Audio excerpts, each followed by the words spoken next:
As a master bladesmith, honing and steeling puts me in touch with 2,000 years of Western civilization and man as a tool maker, as a tool user.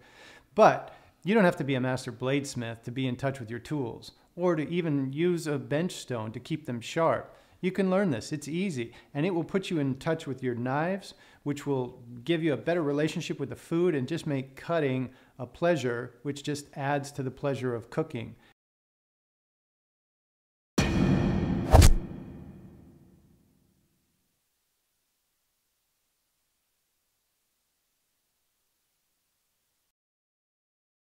If you feel like your knives are dull, the first tool that you want to use is a steel or a hone.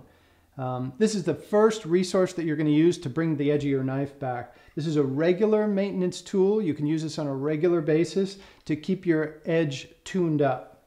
Now, the way that this tool works is it is much harder than the edge of your knife.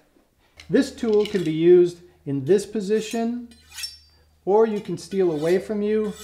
But the position that I would suggest is to put the steel in front of you on the cutting board and anchor it. And you're going to use a very slight angle. It's about the same angle as if you laid a matchbook up against the steel and then laid the knife against the matchbook. That's the angle we're looking for. Somewhere between 12 and 15 degrees. And I'm going to put my finger at the very back of the knife so that when I slide the knife into the steel and hit that 12 to 15 degrees, I'll pull the knife down in an arcing motion and then switch sides. So from the front, it looks like this. The first few strokes are with more pressure, and then you lighten up until the very last couple of strokes.